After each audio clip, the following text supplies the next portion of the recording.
Hi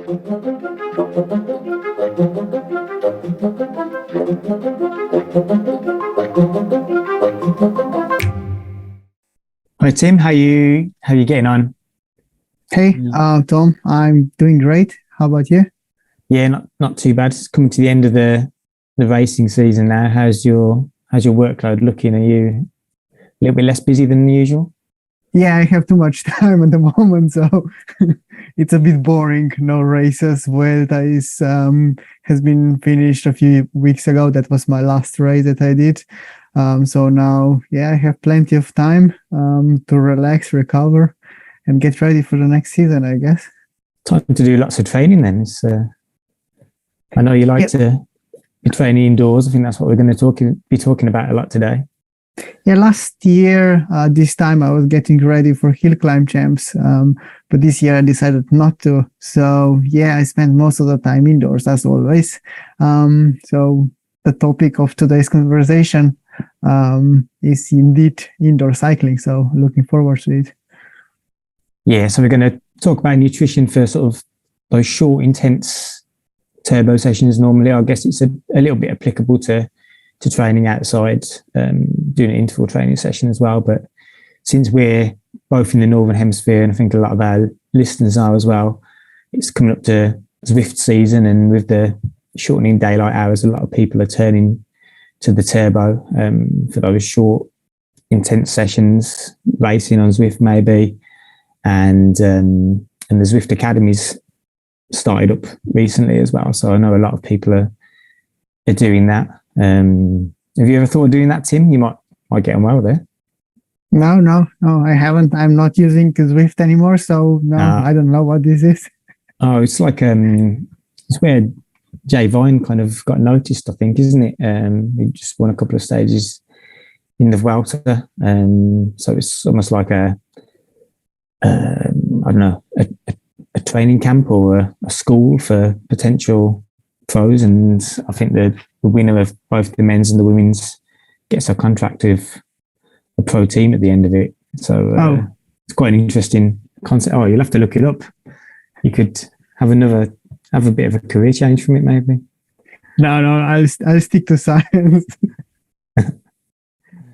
Yeah, so what we're going to be talking about is for those short, intense sessions, normally maybe an hour and a quarter's length, something like that. Could be a little bit longer, but normally definitely less than 2 hours for most people. I know some people like to sit on the turbo for quite a long time. And when you talk about the Zwift racing in particular, it's often a really fast, hard start and then settling into maybe a bit more of a TT effort. So you're really burning through your carbohydrate stores, your glycogen stores quite quickly. And then being in a indoor environment as well, overheating and dehydration can play a little bit more of a factor than you could do when you're outside. You're not getting that.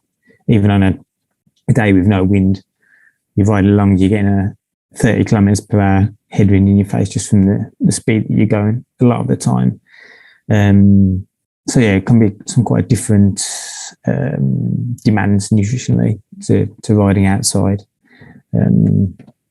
I guess, Tim, one of the things that people are often doing it before or after work. So that's something that can consider for like an early morning training session. What might you suggest there for people to be able to fuel that well?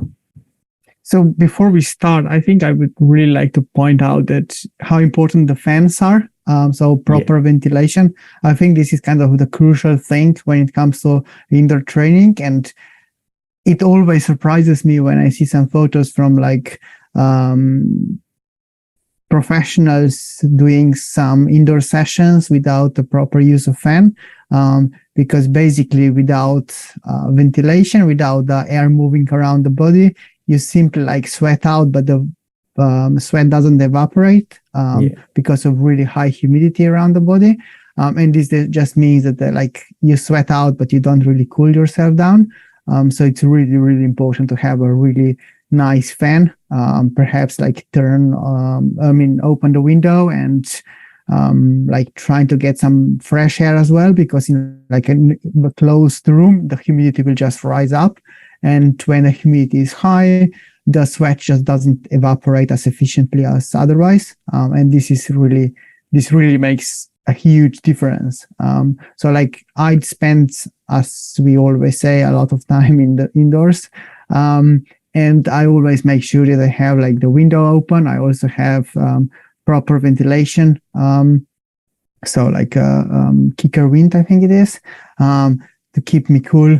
And those sessions are then just way more enjoyable as compared to those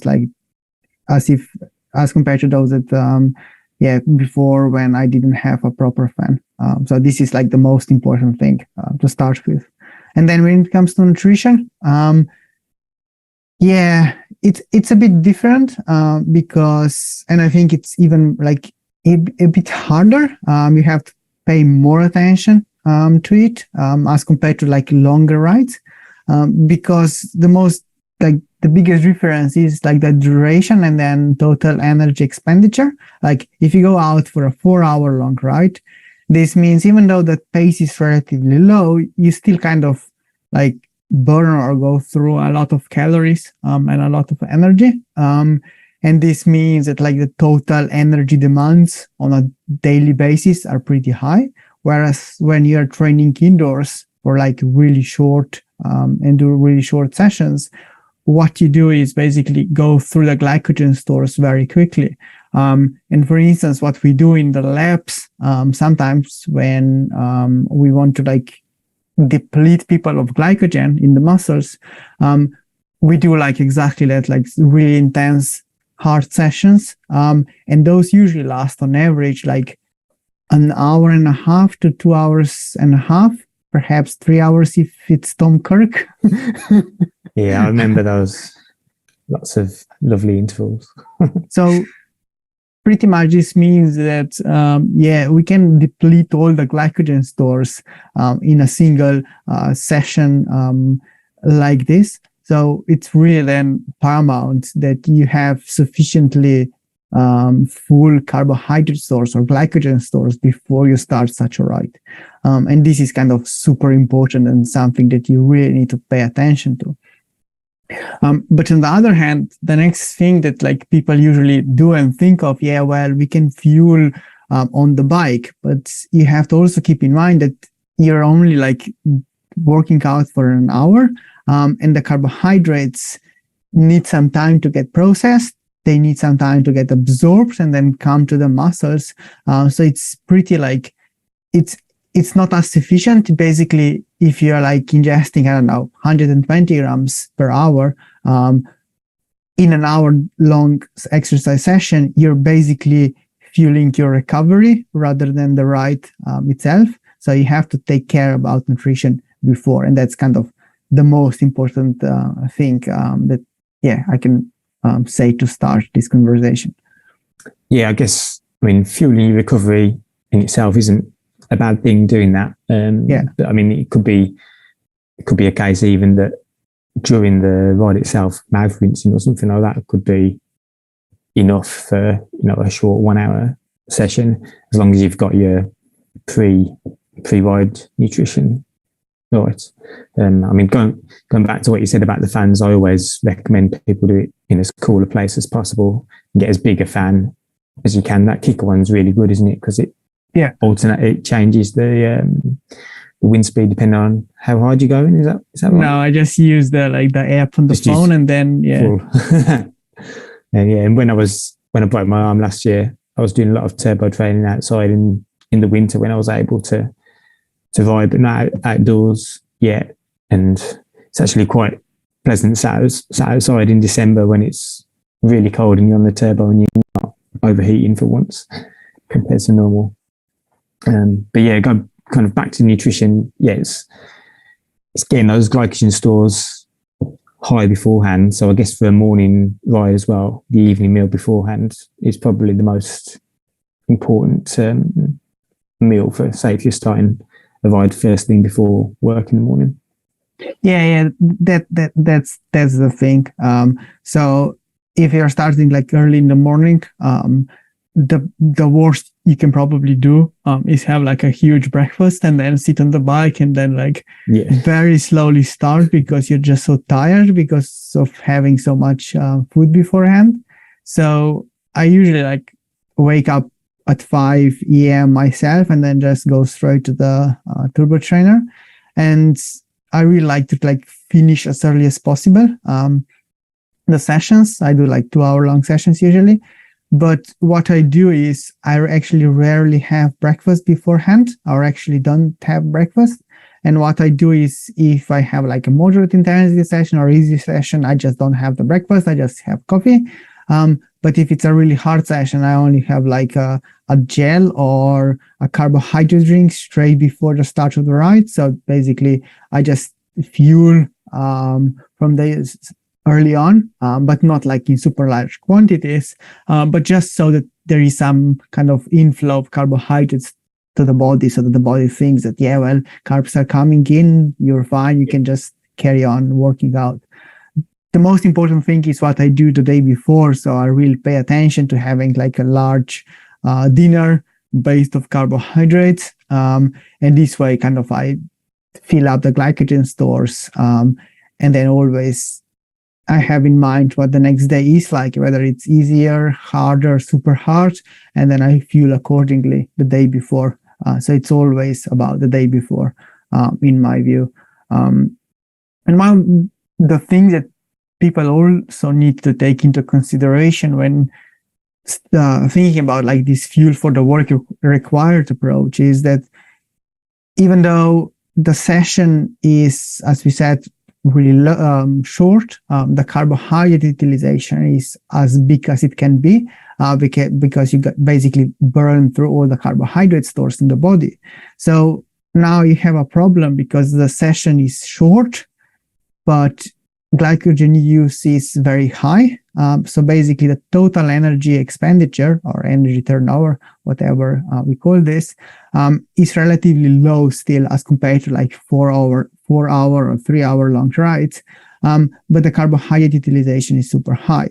So to stay in energy balance without like kind of overfeeding, we really have to kind of reduce the amount of fats we have in the diet. Otherwise, we're just going to go into energy surplus and gain weight over time. So we have to be really careful not to kind of overeat if we're doing that. It's a really fine balance. Sometimes I get it wrong. Most of the time I get it correct, but my like fat intake is really, really low. I just care about the performance. Perhaps that's not the best idea, like because of the health as well. Fats are still required, but yeah, this is something to keep in mind when thinking about nutrition. I guess in terms of that overall energy balance as well, it's probably a good thing to point out that by fueling the actual rides, the actual session itself well, you're not coming to the end of it and being completely starving, hungry probably as well, and then wanting to overeat afterwards. So you're probably better off in a way.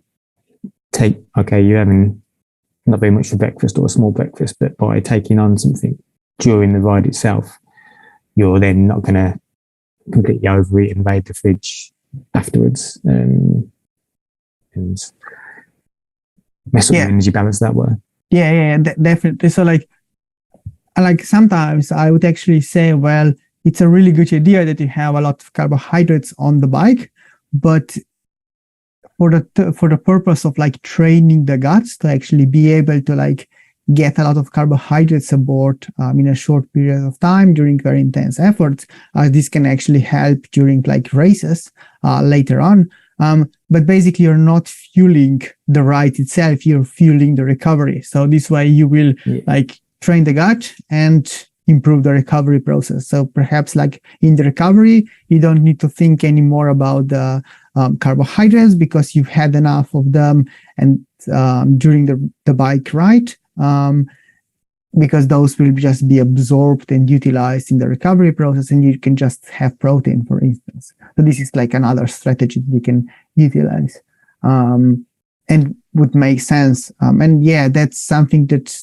I see it often. If people don't fuel themselves properly, they just have like super like cravings, super big cravings for food after.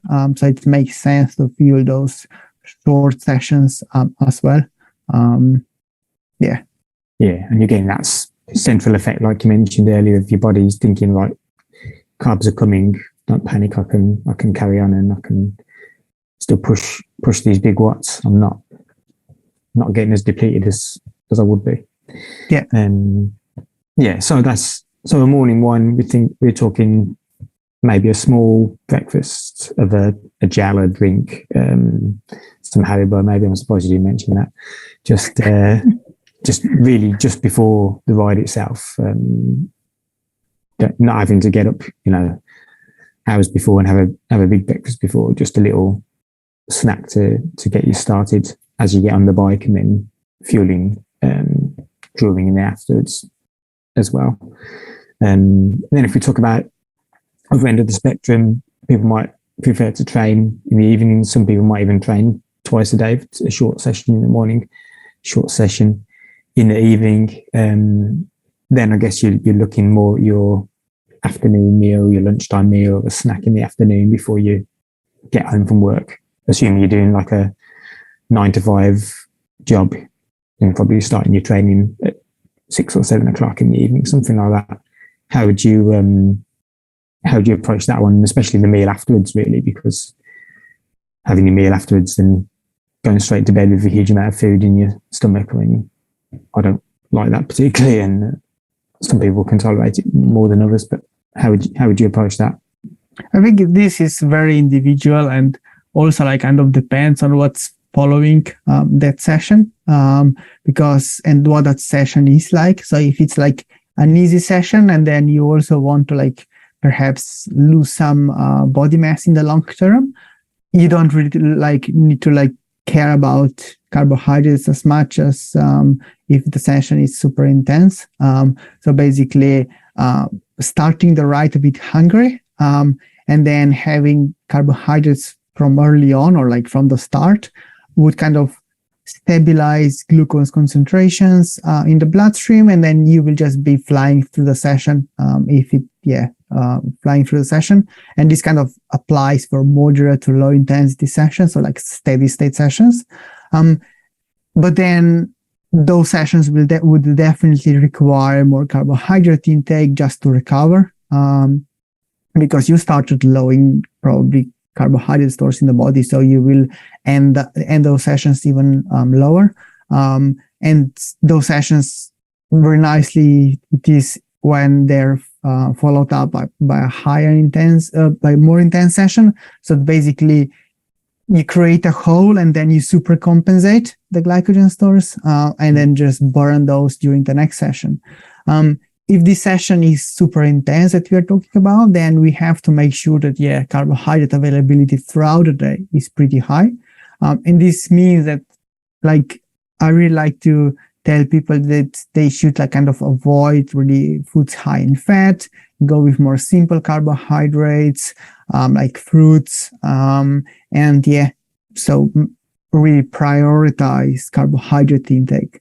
And there is even some evidence that even skipping breakfast can have like negative effects on performance in the evening. So like have all the meals and carbohydrates throughout the day kind of makes sense. One of the problems with the evening exercise and the meal timing could be the so-called rebound hypoglycemia, which is like if you had, let's say, a big meal, just like a late lunch or a dinner at like an hour or so before the start of the ride, like, I don't know, 150 or 100 grams of carbohydrates, those carbohydrates might not get absorbed completely by the time you start exercise. So you would start still in the time of absorption, and the insulin levels would be up.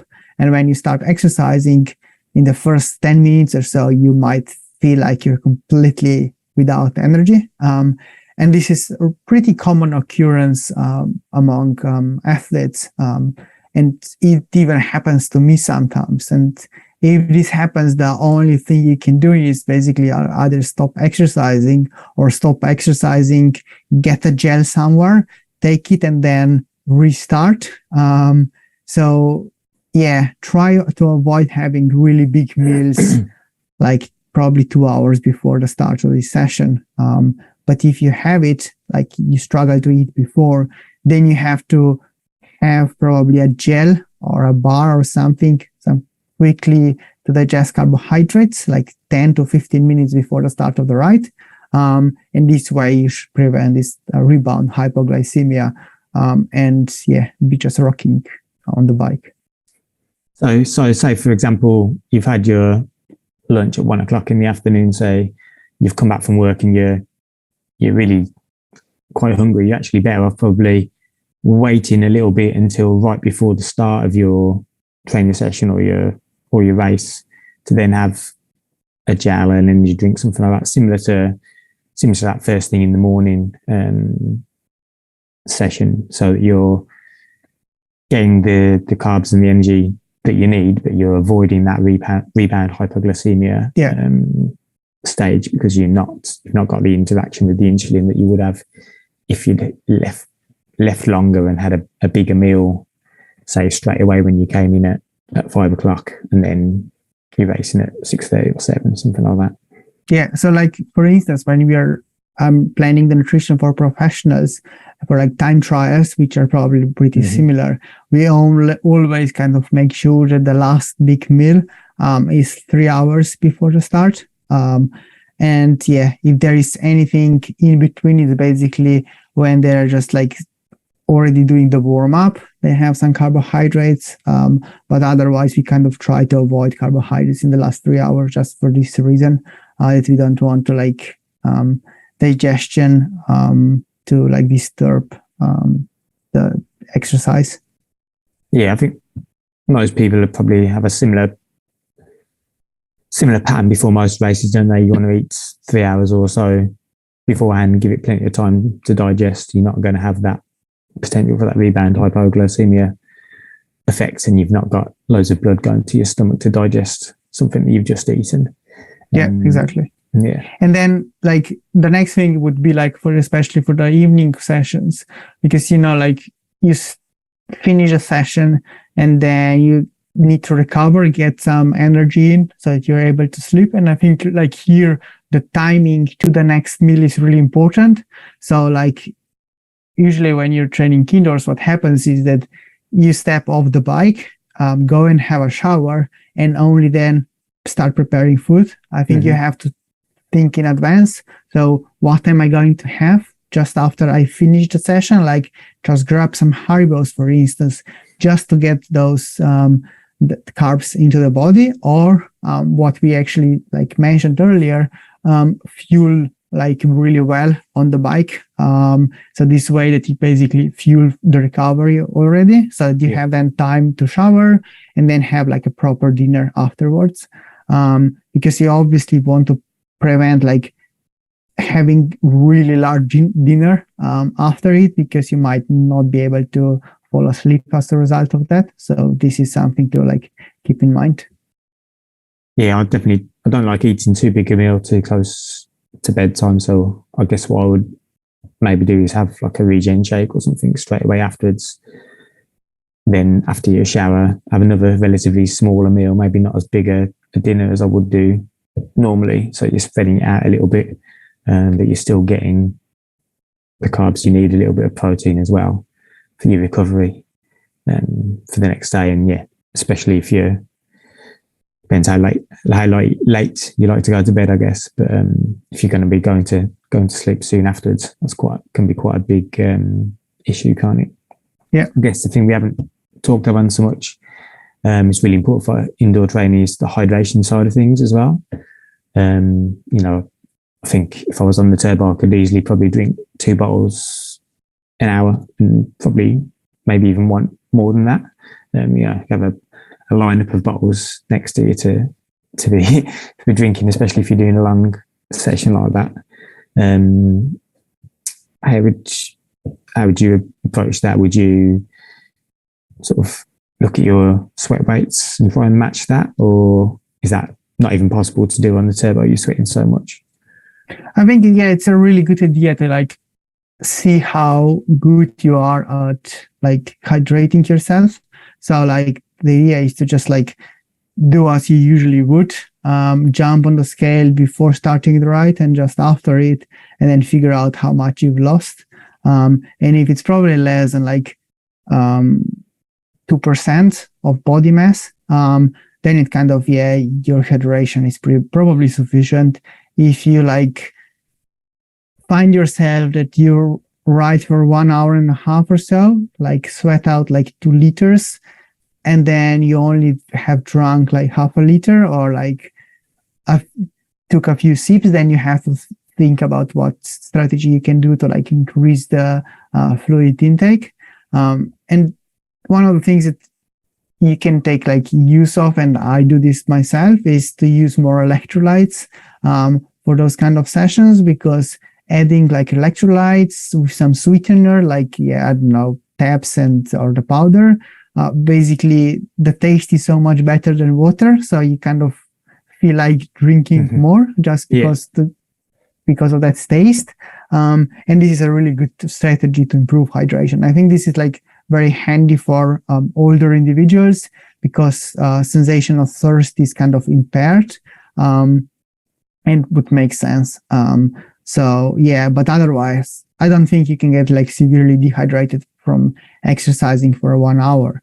But basically, still performance can suffer, because we know that hydration is super important, especially for those VO2 max efforts. So like the finishing sprint in a Zwift race. So basically, yeah, you have to drink plenty. So combining, you looking at your nutrition side of things and your hydration side of things, taking on an energy drink, probably you'll want more fluids than energy drink side of things. So maybe a bottle of energy drink and a bottle of electrolyte tabs, or plain water. You're saying electrolyte tabs probably help stimulate the thirst a little bit more and help with the hydration side of things as well. Yeah, exactly. Okay. And then in terms of looking at maybe supplement side of things or ergogenic aid side of things, we mentioned that having a coffee before a morning ride before, and I think that's probably something most of us would want to do, just to wake up a little bit before you're getting on the bike. Obviously, for an evening ride, you don't necessarily want to do that as well if it's affecting your sleep. Some people aren't affected by it as much as others.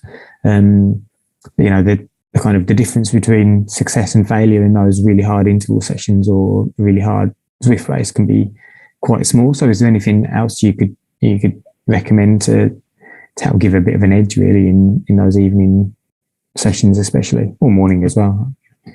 Yeah, so there are probably like 3 different supplements that come to my mind. And the first one is would be probably nitrates. It's really popular these days. Nitrates or L-citrulline. It's a similar pathway that of how it works. But yeah, so I don't personally use it, because there is some evidence that it's helpful, but it's not helpful for elite athletes. So as soon as your VO2 max is probably about 60, it doesn't work anymore. It doesn't improve performance anymore. What it basically does or should do is kind of improve the blood flow in the muscles. So carry more oxygen to the sides of the muscle, or more, I don't know, glucose or whatever. So it's kind of, this can help boost the performance. It's something that's been used by professionals or many athletes for especially time trials. As we can guess now, it's pretty much placebo in professionals, because their VO2 max is high enough, or training level, so it doesn't help. But still, this is something that people can use and perhaps improve the performance. The other 2 supplements are definitely beta-alanine. And beta-alanine kind of is a supplement that you have to take chronically. So like day after day, for at least probably a month before you can actually see some effects. And obviously, by the time 1 month passes, you won't see the effect because it's not like a one-off switch. Sure. It's a gradual increase in performance, so you won't really feel anything. But what it does is helps with really hard, intense efforts. So we are talking about efforts above the second threshold or FTP, this kind of rides. And those efforts are really like prevalent, means with racing or trainer road sessions. So I think this is kind of makes sense to supplement with beta-alanine. And the last supplement that kind of caught my attention years ago, and it's one of the like most well-researched supplements out there, is actually sodium bicarbonate. It's a supplement that you can buy in any grocery store, like as a powder. It's also known sometimes as baking powder or baking soda. It's kind of one of those things that is used not only like in sports nutrition, but also like cooking and cleaning and I don't know what else. Clean your washing machine as well. Yeah. But yeah, it's a supplement that can improve performance. And basically what it does is help to buffer the blood. So it kind of prevents or reduces the acidification of the blood. So basically normalizes the pH of the blood. And by doing that, you basically get less acidic environment in the muscle cells. And yet the evidence is pretty strong that it improves performance.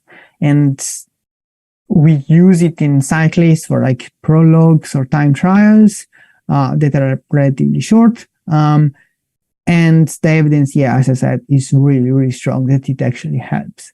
There is less evidence, however, whether for it to be used as an aid to improve adaptations.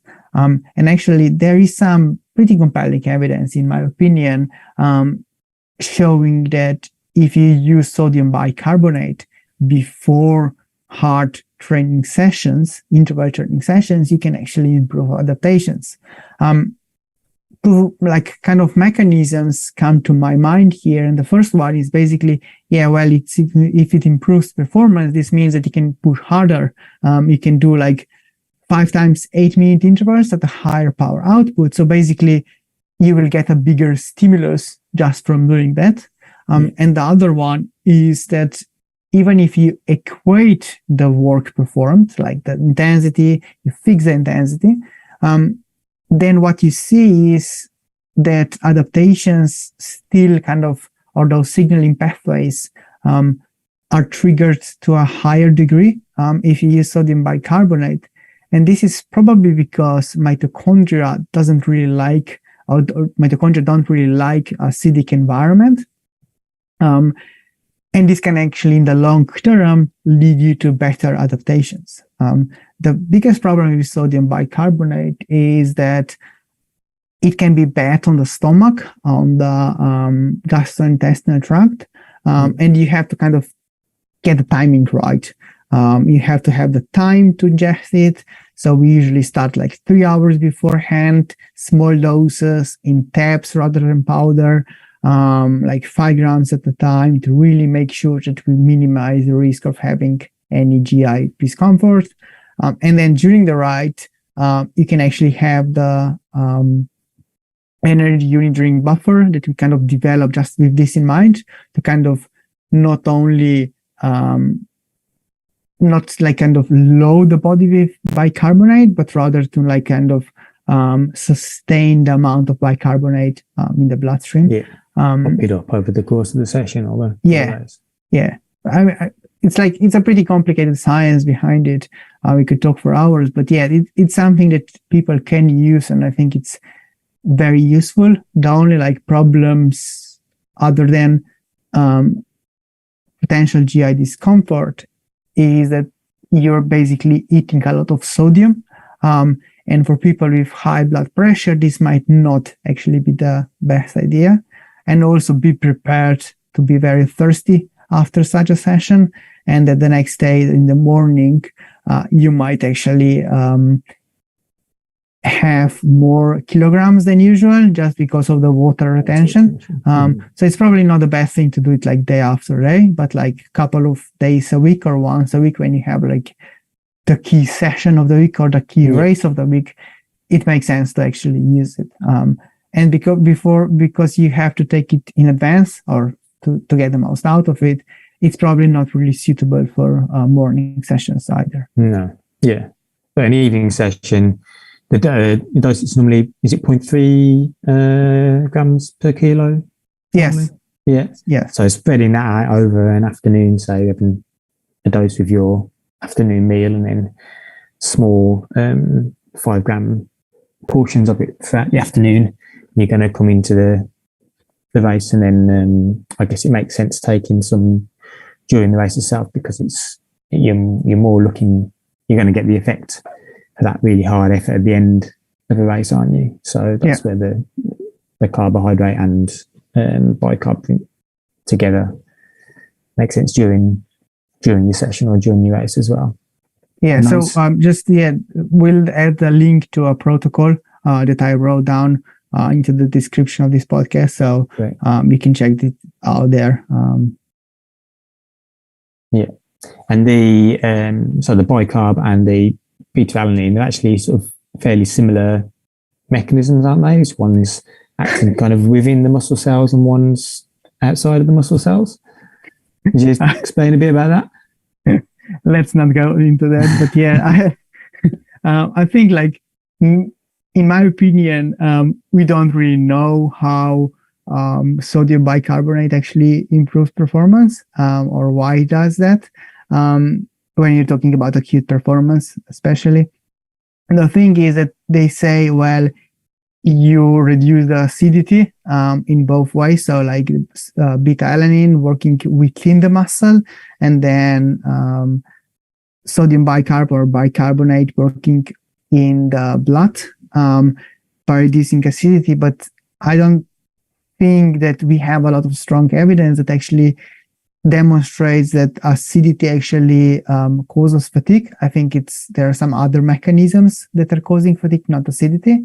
And especially for like beta-alanine or the carnosine that's beta-alanine converted to, it shows that it improves those mechanisms. So like sensitivity to calcium ions when the cross bridges are formed. So yeah, complex physiology, but I don't think it's buffering, but general theory is that it buffers. It definitely does that, but I think there are other mechanisms more important. And when it comes to like the sodium bicarbonate, it basically reduces increases the pH, so reduces acidity in the bloodstream.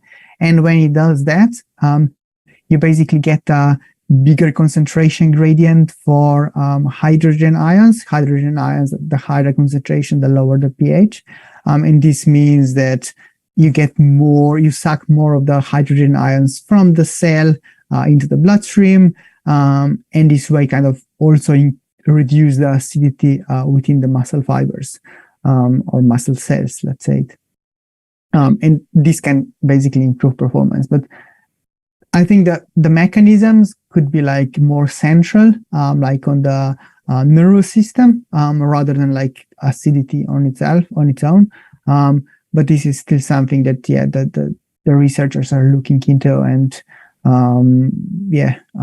it's not really clear. We're not even like uniform in saying that acidity is or it's not a cause of fatigue. But I don't believe personally that it is. So. I'm a bit biased here. So it is something where the two of them can kind of be taken at the same time. It's not that they're doing the same job. No. And you do one or the other. No. You can take both simultaneously. I think people confuse this a lot. So definitely, I think they're not like just one of them. Take both. I would definitely take both. Okay.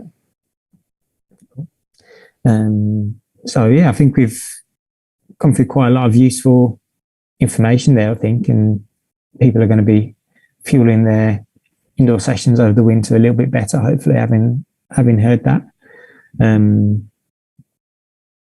So we'll wrap it up there unless you've got anything else you want to dazzle us with. Now just people should turn on the fans and start riding and try out what they learned. Yeah, number 1, turn on the fan. Number 2, make sure you drink enough. Number 3, make sure you're fueling yourself. Sorted. Yeah. Brilliant. All right. We'll catch up soon then, Tim, and on to the next episode. Yeah, sure.